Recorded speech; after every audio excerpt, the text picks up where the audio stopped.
Assalamualaikum, mari kita simak tausiah Ustadz Rifki Jakfar Talib tentang syariat.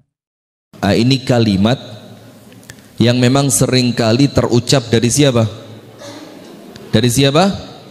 Ibu-ibu. Kok kesannya laki-laki keluar terus, perempuan disuruh di rumah terus. Seakan-akan perempuan ini tidak boleh keluar, seakan-akan perempuan ini dipenjara, seakan-akan perempuan ini disiksa di rumahnya, sementara orang laki, para suami ngopi, jalan-jalan, olahraga, ketemu temen, apalagi kerja, ya kerja pun dianggap refreshing, ketemu orang. Sementara perempuan gak ketemu siapa-siapa, dia cukup di rumahnya. Nah, maka begini ibu-ibu sekalian. Yang pertama yang perlu kita fahami di sini adalah tidak ada aturan syariat kecuali aturan itu untuk kebaikan kita bersama. Wis, itu nomor satu. Tidak ada perkara yang oleh Allah diatur, dibimbing, dijadikan hukum dan syariat kecuali pasti semua itu yang terbaik. Maka siapapun yang mengikuti apa yang Allah inginkan, mengikuti apa yang telah diatur oleh Allah, maka dia sedang mengarah pada kebaikan. Faham nggih? Faham? Termasuk apa? Pakai jilbab, sholat, kemudian menjaga aurat, menjaga lisan, menjaga pandangan. Ketika kita mengikuti semua itu, maka kita sedang mengarah pada kebaikan. Maka itulah salah satu pengertian dari apa yang Allah firmankan di dalam surat Thaha. Dalam surat apa? Thaha. Thaha, ma anzalna 'alaikal qur'ana litashqa. Thaha, ma anzalna 'alaikal qur'ana, tidaklah kami turunkan Al-Qur'an ini kepada kalian litashqa, untuk menyusahkan kalian. Berarti Al-Quran ini turun kehidupan jadi baik. Itu yang pertama. Yang kedua, kalau menginginkan apa yang dibisikkan oleh setan, maka pasti jelek. Setan itu kepingin kita apa? Buka aurat. Kalau nutup aurat nggak keren. Kalau nggak ikut senam, nggak gaul. Kalau nggak makan di kafe yang sedang viral, dianggap kudet. Kurang update. Kalau belum foto di tempat-tempat yang ngehit, dianggap gak rekreasi. Nah, maka setan senantiasa bisiki. Apa bisikannya setan? Ayo keluar, jalan-jalan. Suami gak mau nganterin, kan punya temen. Kalaupun gak punya temen, kan ada Grab.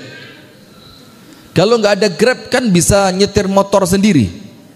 Kalau nggak bisa nyetir motor sendiri, kan bisa bawa sopir, macem-macem. Itu yang diinginkan oleh siapa? Oleh setan. Sehingga yang perlu kita fahami, ketika Allah menginginkan kebaikan, berarti yang diinginkan oleh setan itu apa? Keburukan. Maka setan itu ketika Allah tetapkan bahwa dia menjadi penghuni neraka, dia minta apa? Rabbi anzirni ila yaumi yub'atsun. Ya Allah, kasih saya jeda waktu. Saya rela masuk neraka, tapi tolong saya diberi waktu. Mau apa dia? Saya mau menyesatkan semua manusia.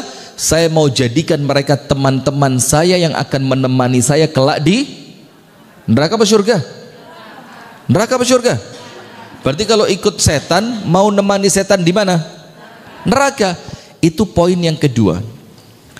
Tapi sayangnya ibu-ibu, setan ini wujudnya bukan cuma dari bangsa jin. Ada setan berjilbab, ada setan berjenggot, ada setan, lo ya apa? Bukan cuma setan yang jenggotan. Nah itu ada setan yang nampaknya berjilbab, ada setan yang nampaknya berjenggot, nampaknya kelihatannya baik, padahal dia boleh jadi setan itu, Bu, mohon maaf adalah bestie Anda. Boleh jadi setannya itu adalah tetangga Anda. Boleh jadi setannya itu teman senam Anda.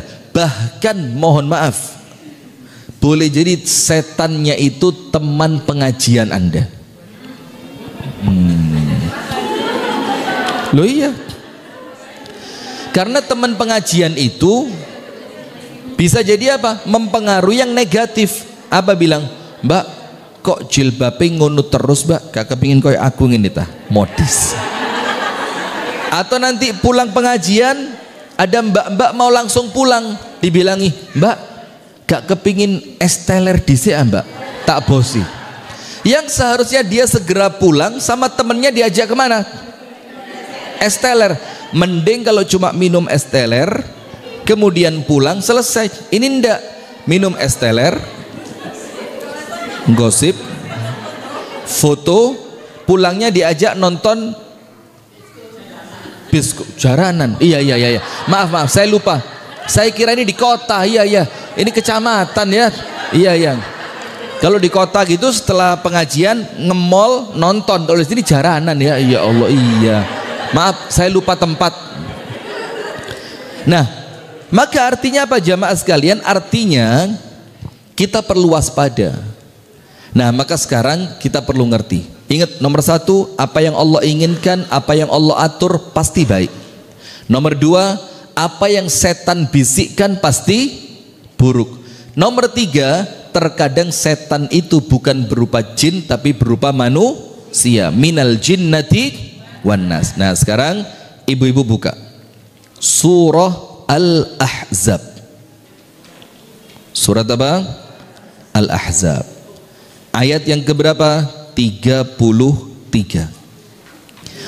Apa Allah Ta'ala berfirman di sana dalam surah Al-Ahzab ayat yang ke-33? Ini saya baca utuh biar kita tahu apa sih tujuannya kita oleh Allah tidak boleh banyak keluar, kecuali kalau memang ada keperluan seperti berobat atau memang acara-acara yang tidak mungkin ditinggalkan seperti pengajian rutin ikwam seperti ini, atau kemudian acara silaturahim keluarga, atau acara yang memang tidak bisa ditinggalkan, supaya kita ngerti ternyata yang Allah aturkan untuk kita itu ada tujuannya. Ada apa? Tujuan. Ibu-ibu tulis dulu, tulis. Ada dalam Islam ini namanya maqasid syariah. Tulis, maqasidus syariah. Ada berapa maqasidus syariah itu? Ada 5. Ada berapa? 5. Nomor 1. Tunggu dulu. Apa artinya maqasidus syariah? Tujuan dari adanya syariat. Jadi syariat itu ada, itu punya tujuan, tidak sembarangan. Maka maqasid asyariah ada berapa? Tujuan diadakannya aturan-aturan syariat. Itu tujuannya ada 5. Ini tujuan besar. 5 poin besar tujuan adanya syariat. Disuruh ini, disuruh itu, tidak boleh ini, tidak boleh itu, caranya begini, tidak boleh dengan cara seperti itu. Itu tujuannya ada 5. Ngatur hidup kita ini dengan 5 tujuan primer. Nomor 1, hifdzuddin, menjaga agama. Jadi syariat itu ada, tujuan utamanya apa? Menjaga agama, biar agama ini tidak rusak. Kalau tidak ada syariat, nanti agama itu dibikin sakarpe dewe, maka diatur. Orang yang menghina agama hukumnya dipancung. Tujuannya apa? Biar orang tidak menjadikan agama ini bahan lelucon. Contoh, coba lihat stand up komedian yang menganggap kalau tidak mencandai agama seakan-akan gak keren. Belum guyonan tepi jurang, kan istilahnya begitu ya, tepi jurang. Dan akhirnya yang dipermainkan apa? Agama. Syariat jilbab dibikin guyonan, cadar dibikin candaan, jenggot dibikin hinaan, poligami mainkan, padahal biasa saja. Nah, maka itulah satu yang pertama dari maqasidus syariah. Apa sih tujuannya syariat itu ada? Supaya agama terjaga. Nomor dua, nomor satu, hifdzuddin, menjaga agama. Nomor dua, hifdzun nafs, hifdzu an-nafs, menjaga keberlangsungan jiwa manusia. Itu penting. Menjaga apa? An-nafs, keberlangsungan kehidupan manusia. Maka dalam Islam tidak boleh bunuh orang sembarangan. Boleh apa enggak? Tidak boleh. Dalam Islam tidak boleh melakukan sesuatu yang mengancam keselamatan. Boleh apa enggak? Tidak boleh. Dalam Islam itu perlombaan-perlombaan yang mengancam keselamatan manusia tidak boleh.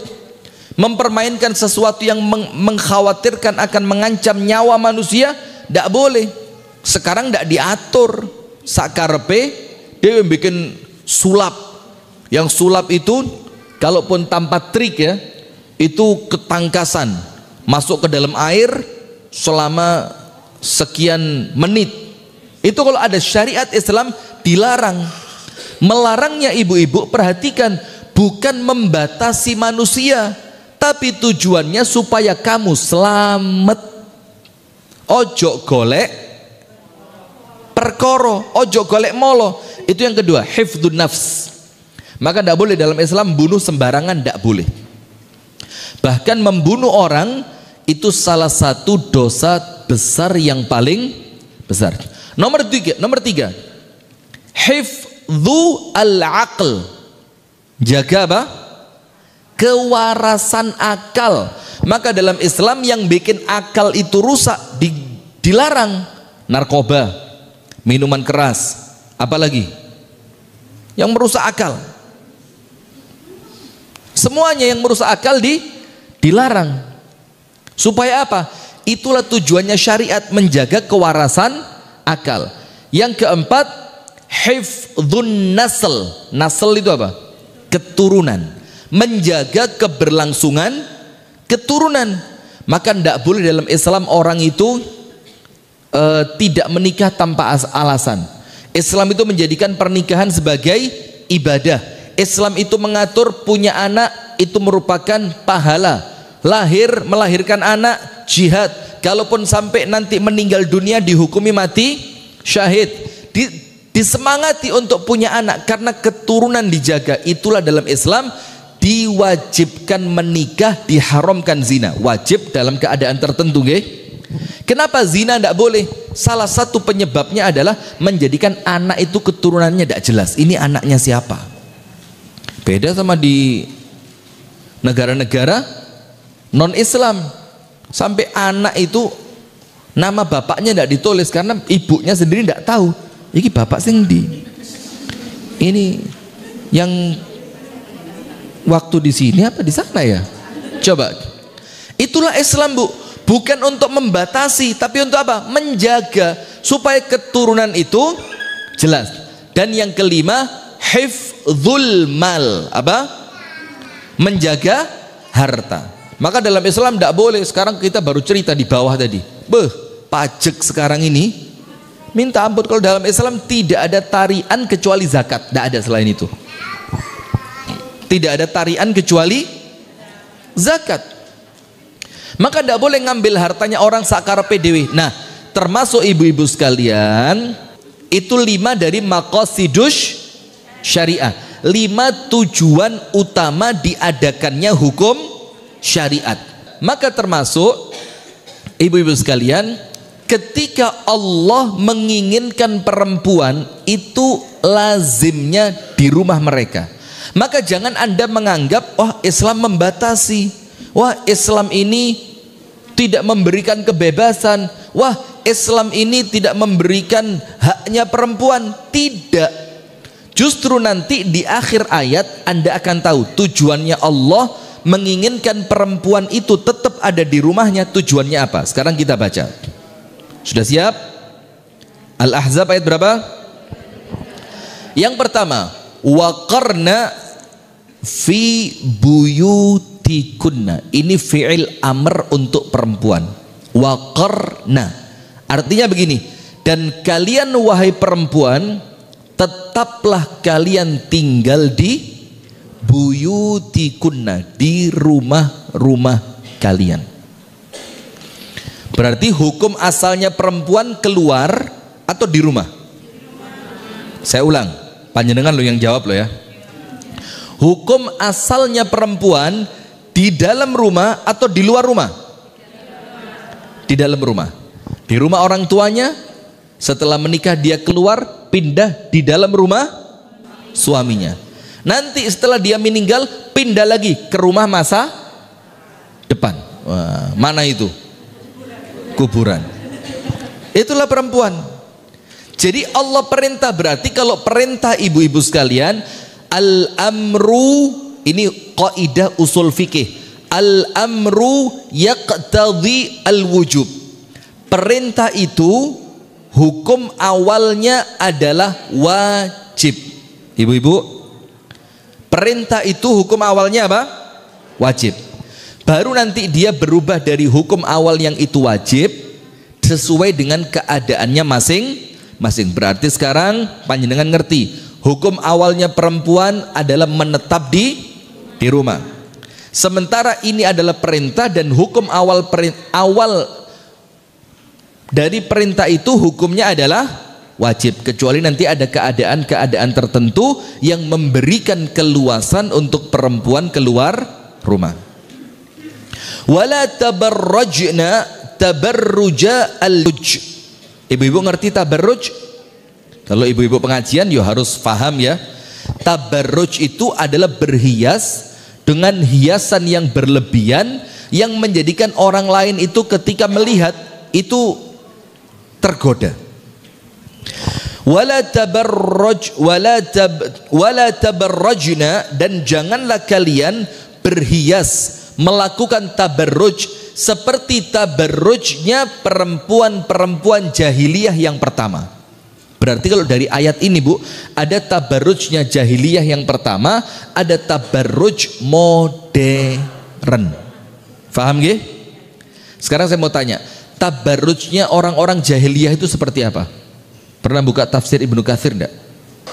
Disebutkan dalam tafsir Ibnu Katsir, tabarrujnya mereka itu ketika pakai baju itu kepala, leher, punggung itu kelihatan. Ada enggak sekarang seperti itu? Orang pakai baju, perempuan pakai baju yang punggungnya kelihatan. Ada enggak? Pernah ngelihat? Jadi gegere itu ketok. Mulai leher sampai punggungnya itu apa? Kelihatan. Dan itu Bu, wes kalah zaman, itu zamannya orang jahiliyah. Maka Allah ingatkan, janganlah kalian berhias seperti berhiasnya orang-orang jahiliyah terdahulu. Kemudian wa aqimnas salata, dan dirikanlah salat, wa atinaz zakata, dan tunaikanlah zakat, wa ati'nallaha wa rasulah, dan turuti, taati Allah dan Rasulnya. Ketika Allah memerintahkan untuk mentaati Allah dan Rasulnya, berarti Allah kepingin Anda perempuan semua ini itu dalam keadaan baik, dalam keadaan mulia, dalam keadaan terhormat. Jadi jangan mau dihilangkan kehormatannya dengan cara apa? Jalan-jalan tidak pakai nutup aurat, kemudian seneng-seneng pesta-pesta walaupun sesama perempuan, nongkrong-nongkrong di warung-warung makan, di kafe-kafe yang tidak jelas dengan musik-musik, apalagi di kafe yang ada live musiknya, ada yang mau nyumbang lagu, silakan terus Anda suruh nyanyi. Itu merendahkan perempuan. Anda jangan ketipu. Anda itu dieksploitasi Bu. Coba bintang iklan, rata-rata laki atau perempuan? Bintang iklan rokok, laki atau perempuan? Nggak. Bintang iklan secara umum rata-rata laki atau perempuan? Itu yang mereka inginkan dari Anda. Anda itu dijual supaya orang tertarik dengan produknya mereka. Islam tidak menjadikan Anda dijual. Islam menjaga Anda. Anda itu mahal, disimpan, ditoto, dirapikan Anda itu. Nah, kemudian innama yuridullah an yudhiba innama yuridullah liyudhiba ankum rijsa ahlal bait wa yutahhirakum tathira. Lihat akhir ayat ini, Bu, menunjukkan apa sih yang Allah inginkan ketika Allah menginginkan Anda tetap di rumah. Apa maksudnya Allah? Lihat akhir ayat, sesungguhnya yang Allah inginkan, kalimat innama itu dalam bahasa Arab adatu hasrin, yang menunjukkan arti hanya. Apa artinya? Jadi tidaklah yang Allah inginkan kecuali hanya. Itu loh arti ayat ini. Jadi Allah tidak kepingin apa-apa dari Anda kecuali hanya apa? Menghilangkan dari kalian dosa kalian. Nah, seakan-akan, Bu, kalau keluar rumah itu memunculkan menghasilkan menyebabkan. Maka ketika Allah menginginkan itu untuk Anda, ojo metu, tetaplah tinggal di rumah. Maka yang Allah inginkan apa? Supaya kalian tidak berdosa. Supaya dengan tetap tinggal di rumah itu, dosa kalian hilang. Supaya dengan tetapnya kalian tinggal di rumah, kalian tidak banyak keluar, itu supaya kalian tidak memunculkan, menimbulkan, menyebabkan dosa kalian maupun orang lain. Tidak ada yang Allah inginkan kecuali itu.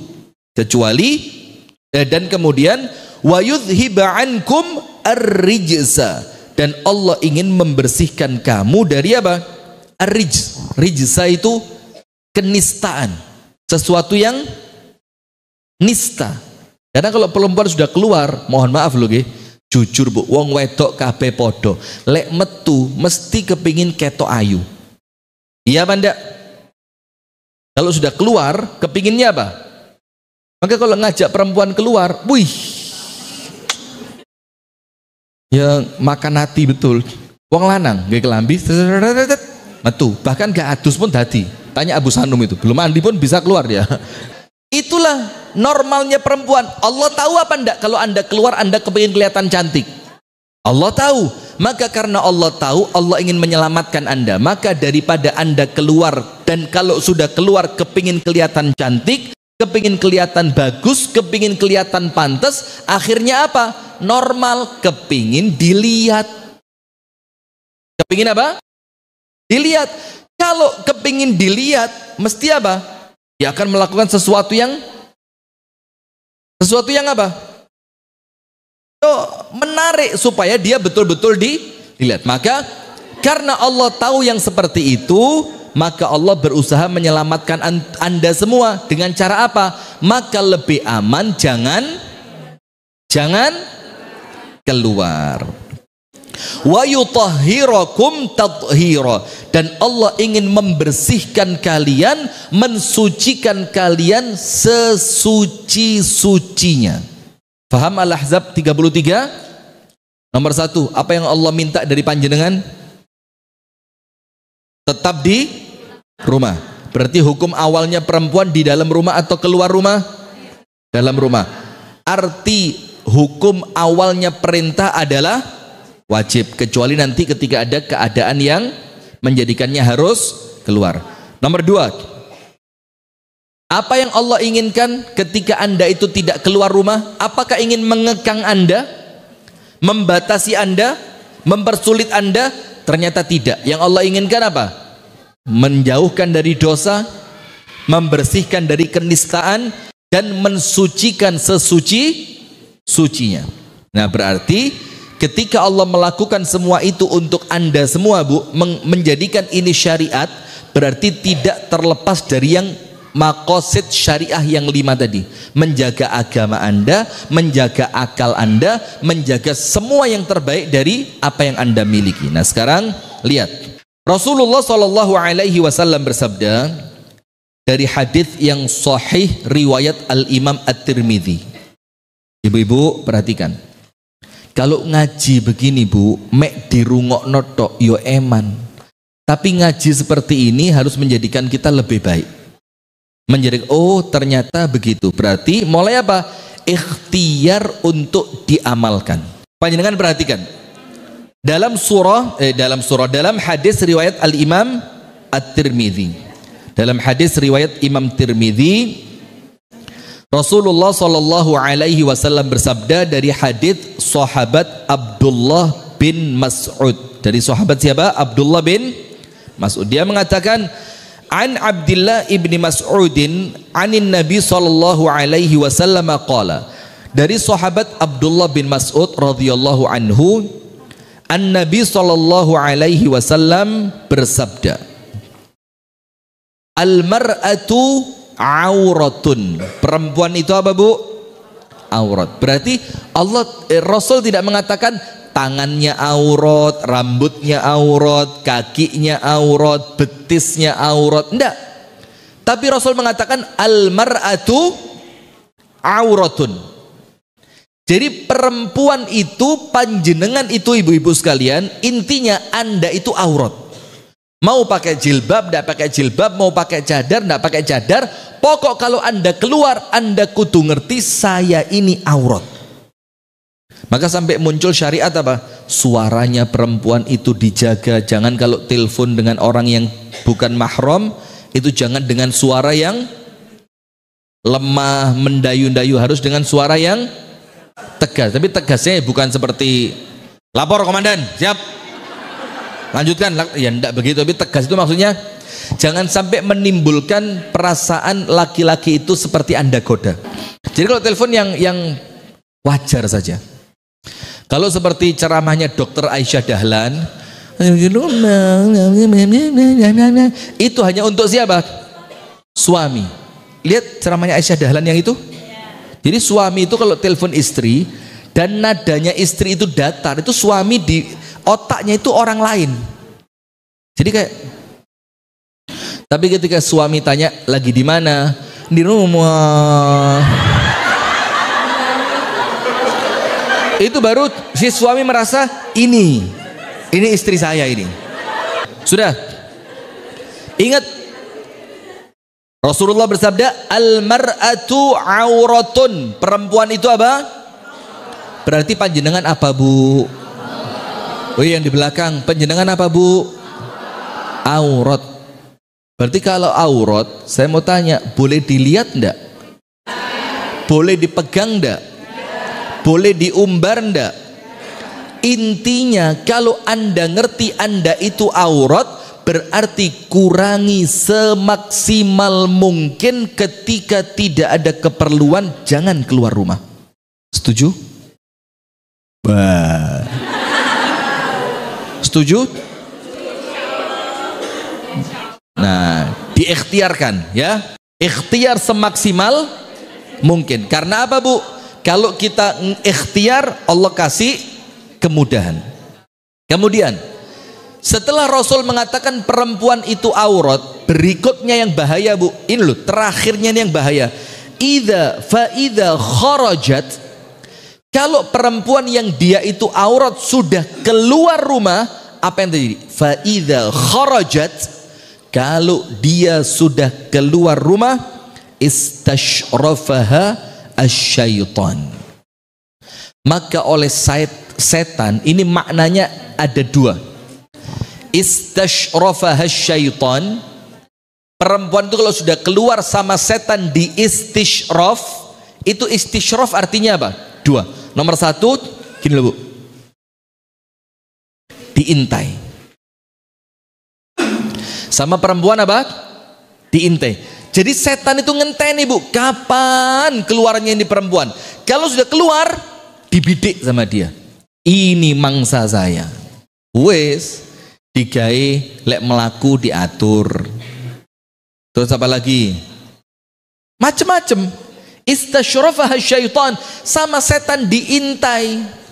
Hati-hati. Kalau sudah diintai setan, berarti setan nunggu-nunggu kapan Anda bakal keluar. Kalau sudah keluar, sikat, diterkam oleh setan.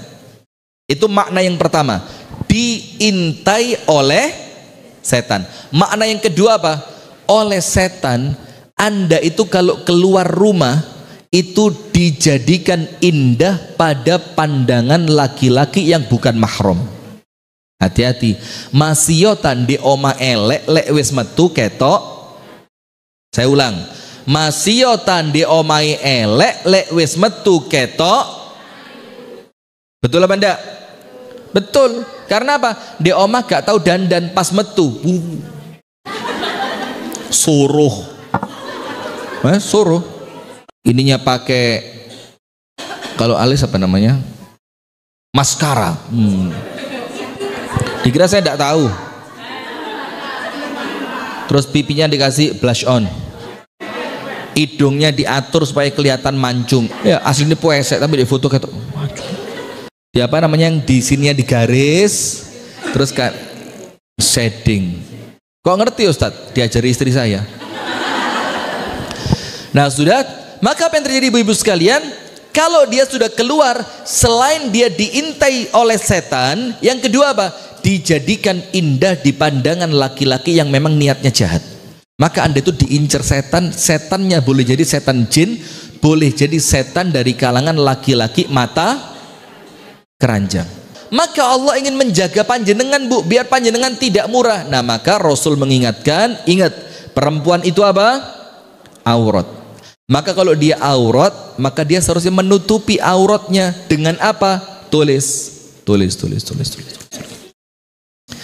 Bagaimana menutupi wanita sebagai aurat? Bagaimana menutupi wanita sebagai aurat? Nomor satu, penutup aurat terbaiknya adalah rumahnya. Berarti bagaimana dia menutupi auratnya? Dengan tidak keluar rumah. Nomor dua, kalaupun dia keluar rumah, maka penjaganya adalah mahramnya. Maka ada aturan kan bu, perempuan tidak boleh keluar untuk safar kecuali ditemani oleh mahramnya. Karena kalau ada mahramnya, mahram itu kan laki-laki bukan perempuan.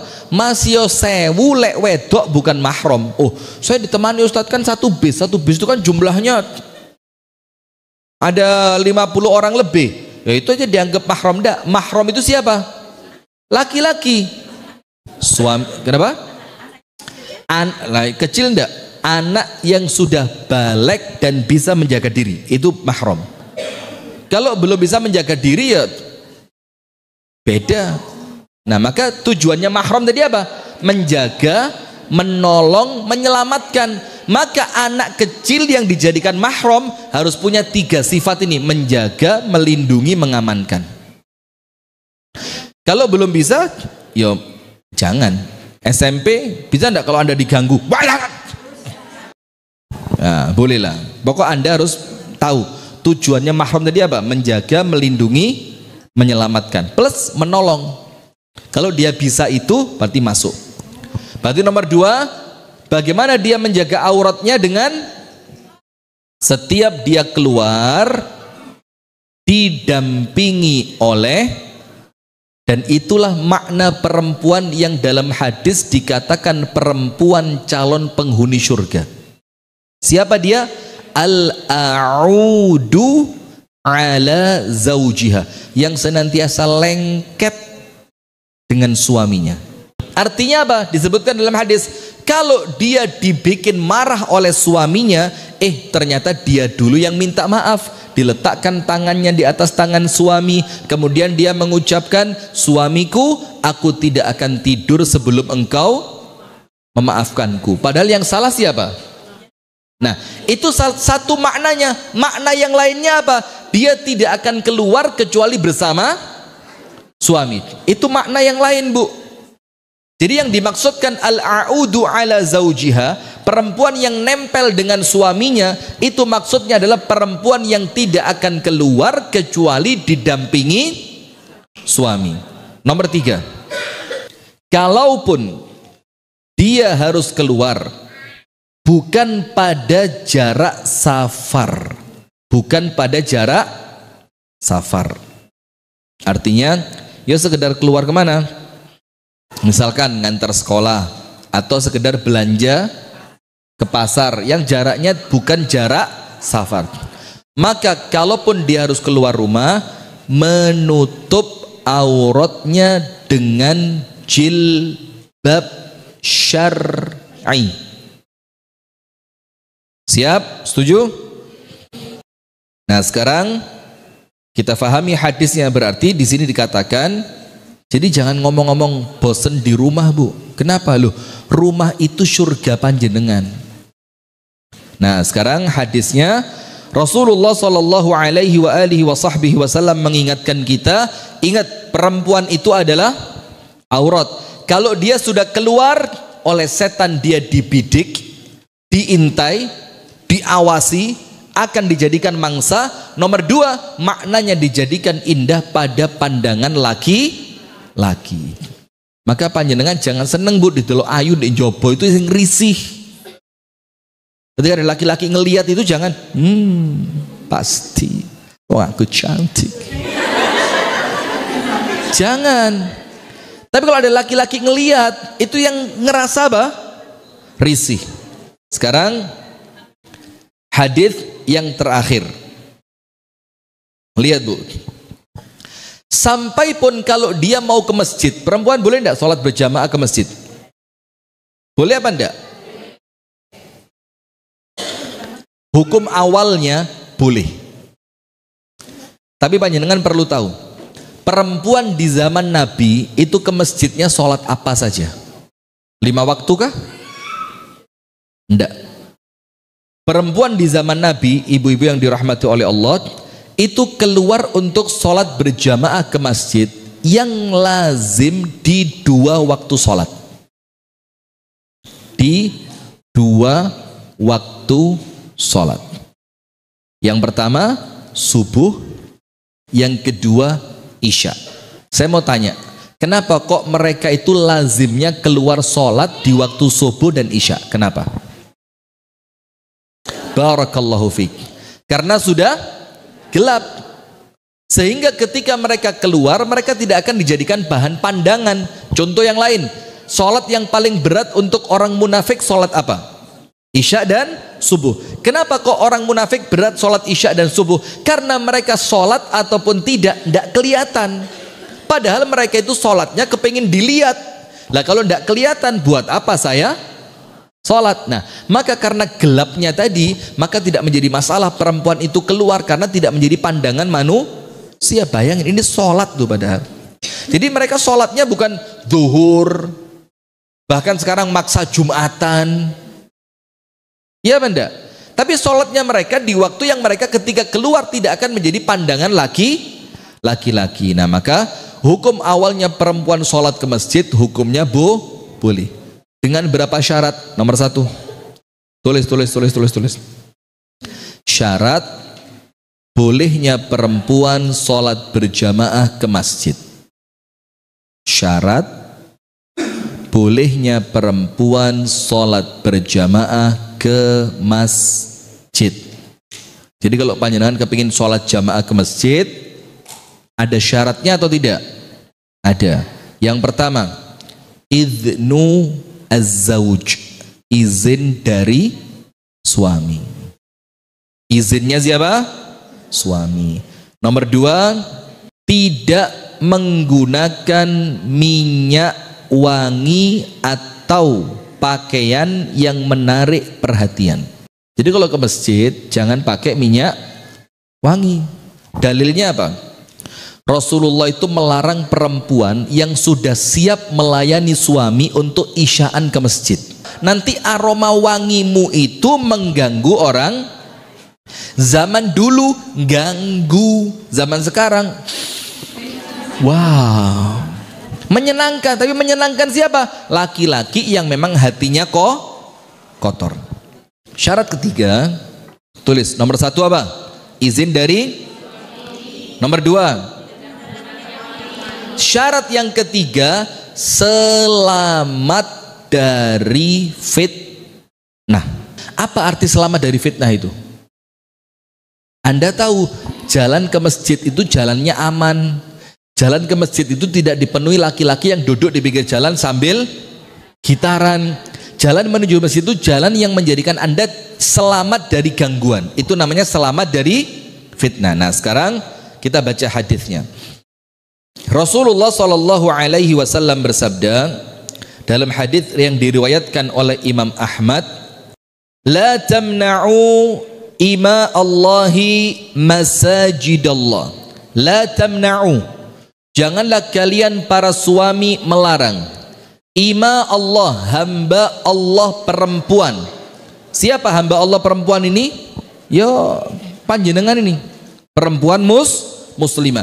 La tamna'u ima Allah masajidallah, janganlah kalian melarang perempuan untuk menuju masjidnya Allah. Tidak boleh dilarang. Tapi ingat, dengan berapa syarat tadi? 3. Kemudian di akhir hadis Rasul mengatakan apa? Wa buyutuhunna khairun lahunna, dalam keadaan rumah mereka itu lebih baik untuk mereka. Berarti ibu-ibu, kalau panjenengan sholat ke masjid dibandingkan panjenengan sholat di rumah, lebih bagus mana? Ayo jujur, lebih bagus mana? Kalau sesuai hadis ini, wa buyutuhunna khairun lahunna, rumah mereka lebih baik, berarti pahalanya lebih besar sholat di mana? Di rumah. Kenapa pahala panjenengan lebih besar di rumah dibanding di masjid? Kenapa? Ayo kenapa? Kenapa? Karena kalau panjenengan keluar rumah berpotensi dosa atau mendatangkan dosa untuk orang lain. Maka supaya lebih aman di rumah, karena di rumah lebih aman, tidak berpotensi memunculkan dosa, maka sholatnya perempuan di rumahnya lebih baik dibanding sholatnya perempuan di masjid. Apalagi masjidnya itu tempatnya pemisah antara laki dan perempuannya tidak sempurna. Sik delok-delokan, inceng-incengan. Sopo sih iku imami? Suaranya enak tapi kok elek. Sopo sih imami kok gak enak lek ngimami, tapi kok ganteng. Nah, coba. Maka ini hati-hati. Kalau sholat saja, bu, kalau sholat saja itu yang ibadah kepada Allah, jarang punya niatan-niatan jelek. Wong lek kate sholat mesti niatane api. Itu pun masih dikatakan oleh syariat lebih bagus di mana? Di rumah. Apalagi selain sholat loh. Sholat saja loh dibilang lebih bagus di rumah. Apalagi selain sholat. Nah, maka ibu-ibu perhatikan, ini penutup dari saya. Begini bu, sekarang ini bu, zamannya perempuan muslimah dipaksa keluar rumah. Karena apa? Karena mereka tahu tidak ada cara untuk merusak wanita muslimah kecuali dengan mengeluarkan mereka dari rumahnya. Maka dibikin acara macam-macam, yang penting perempuan harus keluar. Nanti kalau sudah mulai keluar bu, tidak mungkin seperti ketika mereka di rumah, mesti mulai ngerti jilbab sing api, mulai ngerti lipstick sing larang, mulai ngerti skincare, mulai ngerti senam, mulai ngerti kafe, mulai ngerti macam-macam arisan-arisan, sampai terakhir hilang rasa malunya. Hilang apa? Rasa malu. Padahal Amirul Mukminin Umar mengatakan apa? Seburuk-buruknya perempuan itu al-afla'.